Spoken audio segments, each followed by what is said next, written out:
A few redirect with the court's permission, Your Honor, please. With emphasis on a few, counsel. Go. Yes. You may proceed, counsel. Madam Witness, kanina, nung nakarang araw, while yung prosecution that is presenting you as an hostile or as we are accustomed to, hostile witness, sinabi nyo, in several instances, hindi mo masagot yung mga katanungan nangyari 2022 and prior to that. Kasi sabi mo, hindi mo na maalala. You remember having said that, hindi po ba? Yung mga tanong mo po, Your Honor, na sinabi mo yung Sa Davao. sa Davao na 460. Yes. Di ko maalala yun, Your Okay, Honor. Hindi mo Ang maalala. amount. Opo. Pero ma'am, kanina dire-diretso yung defense. Tinatanong ka, nakatanggap ba ng audit observation memorandum? Natanggap ba ng notice of disallowance during your stint sa Davao City? Diretso, sabi mo, wala. Biglang No naalala question, nyo. Your Honor. Wait. I'm testing the Kindly credibility allow of this. counsel to finish. Now, bigla mong naalala, 2019, 2018 to 2022. Alam niyo po ba yung tinatawag nating selective memory, ma'am? Do you know that? Yes or Objection, no? Your Honor. Oops. Argumentative. Your Honor, I'm confronting this witness with a fact that everybody heard. When I was asking questions, sabi niya, conveniently hindi ko maalala. But when propounded with similar line of questioning as to events that happened in Davao City while she was an SDO, she said, yes, I can remember, diretsa yung sagot. That's why I'm asking that question as basis. Alam niyo po ba, anong ibig sabihin I'll allow ng selective memory? If the witness knows, Ang ibig sabihin po kanina, Your Honor, ang amount po na sinabi nyo na yun po ba, yan ba ang halaga ng confidential funds ng Davao City?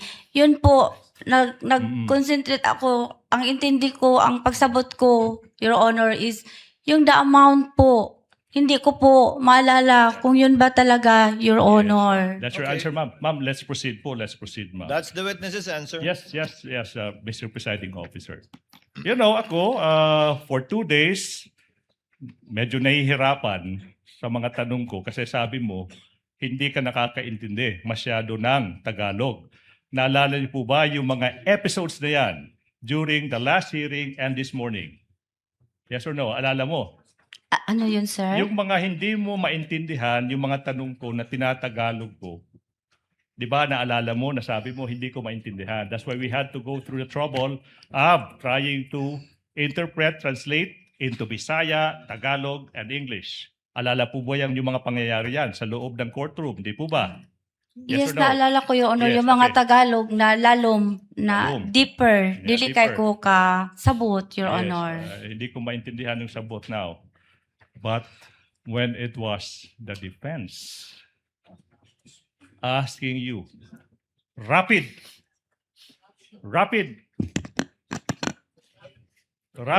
What's the question, Your Honor? Wait, not yet. Hold your horses. Counsel is testifying, Your Honor.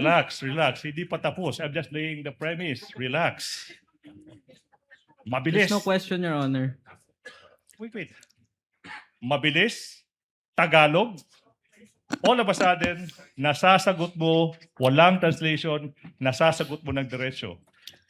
Your Honor, Explain. nangutan naman ko, nag-ask ko saya, Your Honor, kay dili ko, ang question niya, na yung mga question niya, Your Honor, nga nagpa-repeat ko, kay dili kayo ko kasabot, dili kayo ko ka-understand, Your Honor. Alright. Nagmutan ako kay attorney, nagpa-repeat ko po ng question sa kay attorney kung ano po yon, kay hindi ko talaga na maintindihan or Yes, makuha ang iyang pangutana, Your Your Honor, I will Honor. not belabor the point. The records are crystal clear. Move I to will move strike. on. Oh, what? I move on to the next question. Move to strike, Your Honor. It's counsel is testifying. I mean, Your Honor, that's a motion- manifestation. And what Motion we- denied. Motion denied, counsel. I mean, Yeah. You should do your own Let it stay the countermandate if record. you may. Okay, now, Madam Witness, sinabi mo kanina, si Colonel Lachica naman yung may access to security information. Kaya siya yung may alam sa confidential activities. Tsaka, naalala mo sinabi mo yan kanina, di po ba? Oo. Now, Opo. and then, kinonfront kayo ng Counsel for the Defense, wala naman daw sa joint circular na yung trabaho ng Special Disbursing Officer dapat alam yung mga confidential activities. Yun yung sagot nyo, di po ba? Nalibog. I'm Confused confused. ka. Ayan, yun na yun, ma'am eh. Naku-confuse po kayo kung ako yung nagtatanong. Usapon niyo. Repeat, I'm Your just Honor. repeating this series of questions that were propounded to you by the defense. Uulitin ko. I will indulge. Ma'am, sinabi nyo kanina, si Colonel Lachica yung nag-i-implement ng confidential activities kasi siya yung may access to security information. Yun, napakaklaro niyan, ma'am, ha? Opo. Naaalala niyo po ba yan? Opo, Your Now, Honor. sinabi nyo rin, kinonfirm mo yung observation ng Defense Counsel na on the other hand, yung Special Disbursing Officer naman, wala naman nakasulat dyan na may alam about confidential activities. Naaalala niyo po ba yan? Yung sagot nyo. Yes, naalala ko. Okay. Sagot ko sa kay Attorney Ano yung pangalan ng attorney, ma'am, if you know? Lyndon. Ma'am, kailan nyo nakausap si Attorney Lyndon before this Attorney testimony? Lyndon. Not Ma'am. part of the It is. cross, It is. Your Honor. It is. Ma'am, kailan nyo last counsel nakausap? may impeach the witness. She has been declared a hostile witness. Ma'am, look at me, ma'am. Tingin ka sa Yes, akin. sir. Ma'am, you are under oath. Opo. Yes, ma'am. Kailan mo last nakausap si Attorney Lyndon? Last week. Last week pa. Last week or last week? Last week. Kasi last week, umuwi ako ng Davao to visit my husband. And then, so doon mo nakita si Attorney Lyndon? No. Last week. Last week pa. Ano Before I pag-usapan niyo, go. ma'am? We're interested. Ano pag-usapan niyo? Na ano lang, natanong ko lang sa kanya kung what is the proceedings kung sa Senate hearing. Mhm. And then, ano sinabi ni Attorney Lyndon? Ganito, tatanungin po kayo, ma'am. Tapos, Oo. bla bla bla. Doon And then, sinasabi niya ano yung mga tanong itatanong sa'yo, hindi po ba? Wala siyang sinasabi, Your Honor. Okay, anyways. Now, let's go back. Sinasabi mo, security officer may access to security information. Now, if the tech is ready, can we show 3.27? 3.27 ng joint circular. But this is rather brief. I will read for everyone's consumption. Security officer refers to a personnel who by reason of his duty or employment has been officially designated as such to have access to security information. Tanong, nasa 3.27 ba, yung nabanggit kong provision, yung terminong confidential activities, yes or no? Wala. Ay. Ma'am, wala, di ba? Yes or no? Confidential. Wala po ba? Security information. Ma'am, I will confront you with a document. Please, Attorney Mark. Asa siya? Yes, ma'am.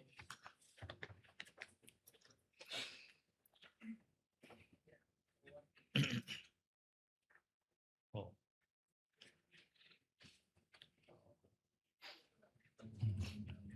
Mhm.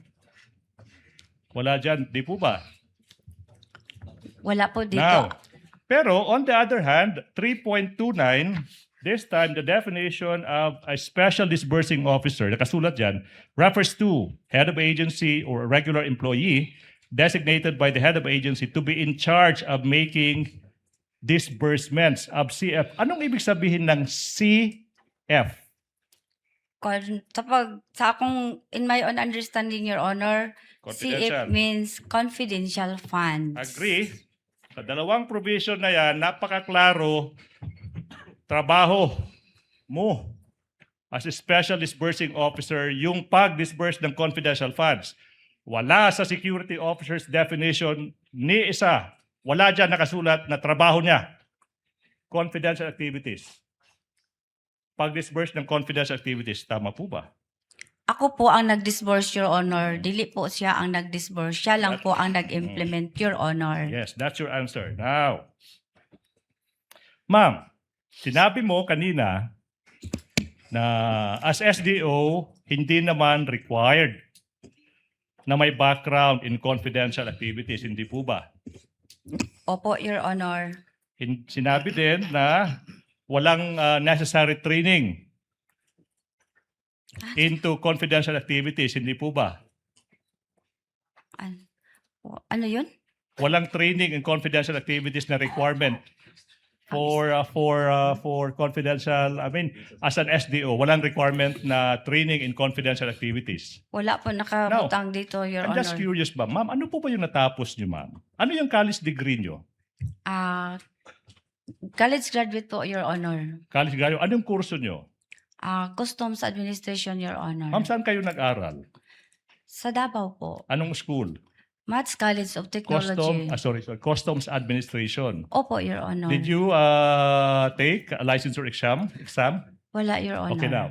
Ma'am, sinabi niyo na wala kayong background sa confidential activities. Hindi po ba? Confidential operation po, Your Honor. Confidential operations. Yung tanong is, ba't kaya kayo yung? Kung alam mo lang ha, since wala kayong alam, yun yung pinapakita nyo sa mundo na wala kayong alam. Ba't ka Your naging Honor. SDO? Kung alam mo. Hindi mo rin alam. Misleading, argumentative, Your Your Honor. Honor, that's basis. Complete the question, Counsel, if I may. Yes. Kung wala kayong training sa confidential activities, bakit po kayo ang napili bilang SDO para panghawakan ng confidential fund? Hindi lamang ng OVP, pati ng sa Davao po nun. Hindi ko alam po, Your Honor, kung bakit ako po ang kinuha ng Vice Presidente as SDO. Sa Okay. OVP at sa City of Davao. Opo, tama. Sa dalawa po, Your Honor. I will ask this question, Your Honor, and there's basis. Hindi po ba naging SDO ka? Because you follow orders blindly. Ano, blind? Objection, Your Honor. There's basis to Argumentative. that, Your Honor. There's basis to the question. It's argumentative, Your Honor. Naging SDO ka, Reform Council, it is naging SDO argumentative. ka kasi sinusunod mo lang lahat ng utos sa'yo. For example, ng Vice President. Same objection, Your Honor. I reformed. We will allow it, Council. We will allow it, Council. Kindly answer, sa pananaw niyo po ba yan ang dahilan kung bakit kayo ang hinirang ng SDO nung Davao at ng OVP? Hindi ko alam, Your Honor. Hindi mo rin alam. Hindi mo masabi na dahil sinusunod mo lahat ng inuutos sa'yo? Hindi ko alam, Your Honor. Basta ako, ginagawa ko lang, Your Honor, ang akong pagiging SDO, Your Honor. Mhm. Okay.